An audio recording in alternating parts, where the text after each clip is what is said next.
Bismillahirrahmanirrahim. Assalamualaikum warahmatullahi wabarakatuh. Selamat pagi anak-anak. Bagaimana kabar kalian? Semoga kalian semua dalam keadaan sehat walafiat. Bapak ucapkan selamat bertemu kembali pada mata pelajaran Akidah Akhlak. Untuk kali ini kita akan mempelajari menghindari sifat tercela, hubud dunia, dan hasad. Sebelum kita memulai pelajaran kali ini, kita berdoa terlebih dahulu agar kita diberikan pemahaman dan diberikan ilmu yang bermanfaat oleh Allah Subhanahu wa Ta'ala. Bismillahirrahmanirrahim. Rabbi zidni ilman warzuqni fahman waj'alni minas sholihin. Ya Allah, tambahkanlah aku ilmu dan berilah aku kemampuan untuk memahaminya, dan jadikanlah aku termasuk golongan orang-orang yang soleh. Amin. Tujuan pembelajaran pada materi kali ini adalah peserta didik mampu menghindari akhlak tercela, hubud dunia, dan hasad.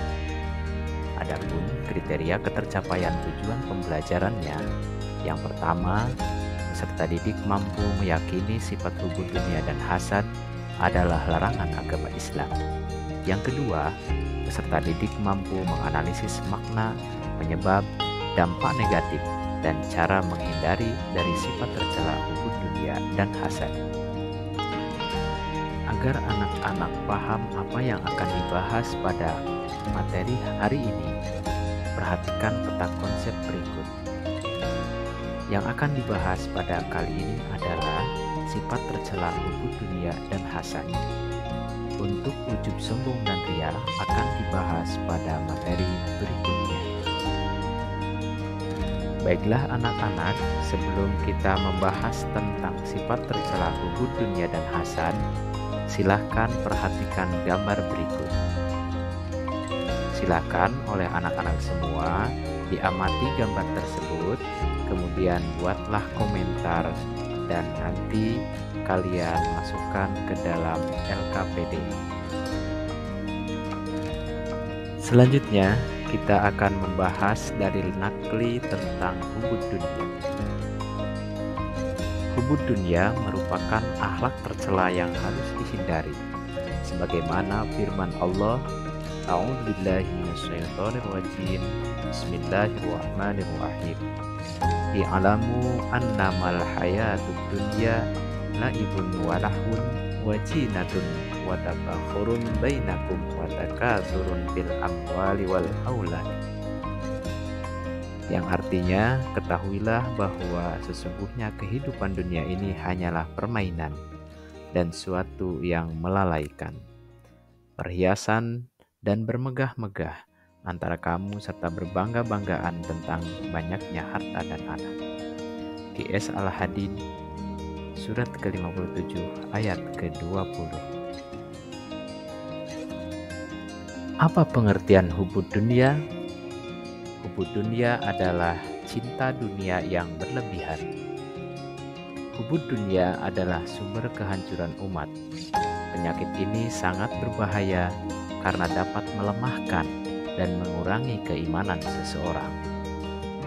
Yang dimaksud dengan hubud dunia di sini adalah mencintai dunia dengan melupakan kehidupan akhirat. Maksud dunia di sini adalah segala sesuatu yang kurang bermanfaat di akhirat.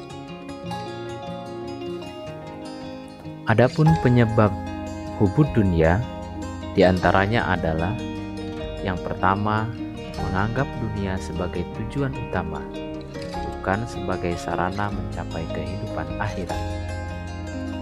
Yang selanjutnya, suka mengumpulkan harta dengan menghalalkan berbagai macam cara, seperti yang tertera dalam QS At-Takasur ayat 1-2.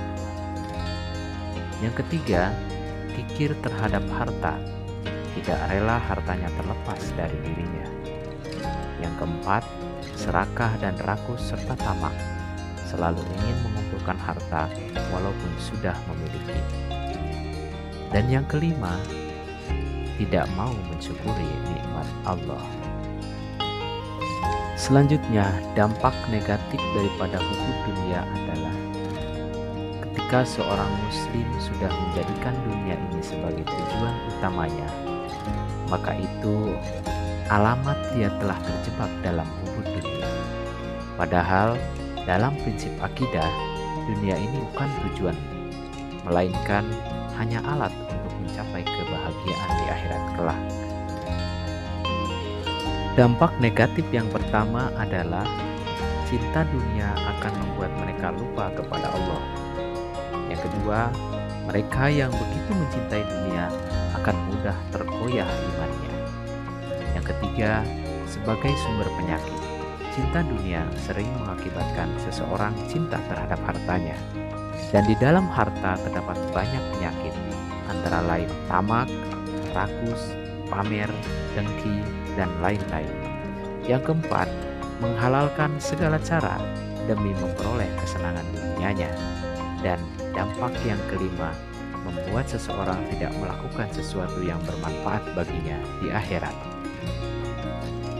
Selanjutnya, bagaimana kita bisa menghindari sifat hubud dunia? Berikut ini adalah caranya. Yang pertama, mengingat bahwa kehidupan dunia itu hanya sementara. Islam tidak memerintahkan umatnya meninggalkan dunia, tetapi diperintahkan untuk menaklukkan dunia dalam genggamannya, bukan dalam hatinya. Yang kedua, memperbanyak mengingat kematian. Yang ketiga, qanaah, yaitu merasa cukup terhadap yang dimiliki, serta menjauhkan diri dari sifat tidak puas terhadap harta. Dan yang keempat, mengingat bahwa apa yang kita lakukan di dunia akan dimintai pertanggungjawaban di akhirat kelak. Baik, itulah tadi materi tentang hubud dunia. Sekarang kita akan membahas materi yang kedua, yaitu menghindari sifat tercela hasad. Adapun dalil nakli tentang sifat hasad tertera dalam Qiyas Al-Imran ayat 120 yang berbunyi, Bismillahirrahmanirrahim, in tamsaskum hasanatun tasukum wa in tusibkum sayyi'atun yabrahu biha, yang artinya, jika kamu memperoleh kebaikan, niscaya mereka bersedih hati, tetapi jika kamu mendapat bencana, mereka bergembira karenanya. Qiyas Al-Imran ayat 120. Hasad adalah penyakit hati ketika seseorang merasa tidak senang jika orang lain menerima karunia dari Allah. Hasad secara bahasa berarti dengki atau benci. Menurut istilah, hasad adalah membenci nikmat Allah Subhanahu wa Ta'ala yang dianugerahkan kepada orang lain, serta menginginkan agar nikmat tersebut segera hilang atau terhapus dari orang lain. Nikmat yang dikaruniakan Allah Subhanahu wa Ta'ala kepada hambanya tidak sama. Ada manusia yang dikaruniai nikmat berupa harta benda, ada yang dikaruniai nikmat berupa anak, kecerdasan, kecantikan, dan lain sebagainya. Akan tetapi, manusia yang mempunyai perilaku hasad merasa tidak senang jika orang lain menerima karunia-Nya. Ada dua sebab utama yang membuat seseorang berlaku hasad. Yang pertama, adanya rasa permusuhan dan kebencian kepada seseorang. Dan yang kedua, adanya sifat takabur atau sombong, yakni merasa diri sendiri yang paling baik, paling benar, atau paling hebat. Dari sifat dan sikap seperti ini, seseorang tidak suka terhadap keberhasilan dan kemajuan yang dicapai orang lain. Baiklah, selanjutnya dampak negatif perilaku hasad. Di antaranya adalah 1. Menghanguskan amal kebaikan. Hasad dapat membakar amal kebaikan bagaikan api membakar kayu bakar. Rasulullah Shallallahu Alaihi Wasallam bersabda, "Iyyakum wal hasada fa innal hasada ya'kulul hasanah."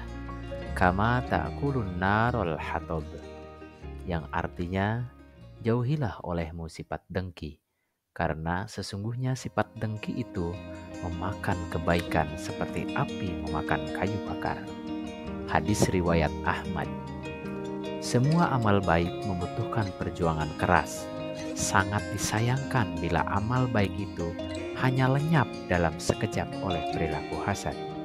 Ibarat panas setahun terhapus dengan hujan sehari. Sekali berbuat hasad, amal kebaikan yang telah dikumpulkan bertahun-tahun pun lenyap tidak berbekas. Yang kedua, merasa senang jika orang lain tertimpa musibah.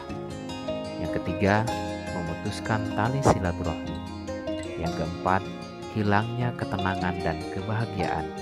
Dan yang kelima, tidak dapat menyempurnakan iman. Selanjutnya, bagaimana kita bisa menghindari sifat hasad? Berikut adalah cara bagaimana menghindari sifat hasad. Yang pertama, memperbanyak bersyukur atas nikmat yang diberikan Allah. Yang kedua, menanamkan kesadaran bahwa sifat hasad akan membawa seseorang menderita batin. Yang ketiga, berpikir positif atas segala kejadian yang menimpa kita. Yang keempat, menumbuhkan kesadaran bahwa akibat dari sifat dengki itu adalah permusuhan yang akan membawa kepada petaka. Yang kelima, memelihara sikap rendah hati, tidak sombong atau membanggakan diri, dan meyakini bahwa semua yang kita miliki adalah titipan dari Allah Subhanahu wa Ta'ala, sehingga kita tidak perlu merasa tersaingi apabila orang lain mendapatkan suatu kenikmatan dari Allah. Yang keenam, saling mengingatkan dan saling menasihati. Yang ketujuh, bersikap realistis melihat kenyataan. Yang kedelapan, mempunyai pendirian dan tidak mudah terprovokasi.